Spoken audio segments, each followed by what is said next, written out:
Chapter 33. Manasseh rules in Judah. Manasseh was 12 years old when he became king, and he reigned in Jerusalem 55 years. He did what was evil in the Lord's sight, following the detestable practices of the pagan nations that the Lord had driven from the land ahead of the Israelites. He rebuilt the pagan shrines his father Hezekiah had broken down. He constructed altars for the images of Baal and set up Asherah poles. He also bowed before all the powers of the heavens and worshipped them. He built pagan altars in the temple of the Lord, the place where the Lord had said, "My name will remain in Jerusalem forever." He built these altars for all the powers of the heavens in both courtyards of the Lord's temple. Manasseh also sacrificed his own sons in the fire in the valley of Ben Hinnom.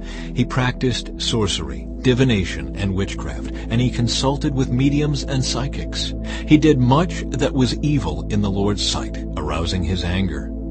Manasseh even took a carved idol he had made and set it up in God's temple, the very place where God had told David and his son Solomon, "My name will be honored forever in this temple and in Jerusalem, the city I have chosen from among all the tribes of Israel. If the Israelites will be careful to obey my commands, all the laws, decrees, and regulations given through Moses, I will not send them into exile from this land that I set aside for your ancestors." But Manasseh led the people of Judah and Jerusalem to do even more evil than the pagan nations that the Lord had destroyed when the people of Israel entered the land. The Lord spoke to Manasseh and his people, but they ignored all his warnings. So the Lord sent the commanders of the Assyrian armies, and they took Manasseh prisoner.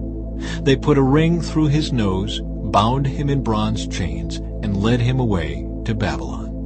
But while in deep distress, Manasseh sought the Lord his God and sincerely humbled himself before the God of his ancestors. And when he prayed, the Lord listened to him and was moved by his request. So the Lord brought Manasseh back to Jerusalem and to his kingdom. And Manasseh finally realized that the Lord alone is God.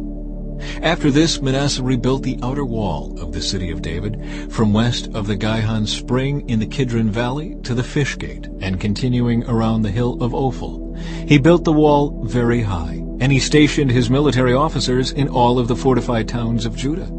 Manasseh also removed the foreign gods and the idol from the Lord's temple. He tore down all the altars he had built on the hill where the temple stood, and all the altars that were in Jerusalem, and he dumped them outside the city. Then he restored the altar of the Lord and sacrificed peace offerings and thanksgiving offerings on it. He also encouraged the people of Judah to worship the Lord, the God of Israel. However, the people still sacrificed at the pagan shrines, though only to the Lord their God. The rest of the events of Manasseh's reign, his prayer to God, and the words the seers spoke to him in the name of the Lord, the God of Israel, are recorded in the book of the Kings of Israel. Manasseh's prayer, the account of the way God answered him, and an account of all his sins and unfaithfulness are recorded in the record of the seers. It includes a list of the locations where he built pagan shrines and set up Asherah poles and idols before he humbled himself and repented. When Manasseh died, he was buried in his palace. Then his son Amon became the next king. Amon rules in Judah. Amon was 22 years old when he became king, and he reigned in Jerusalem 2 years. He did what was evil in the Lord's sight, just as his father Manasseh had done. He worshipped and sacrificed to all the idols his father had made.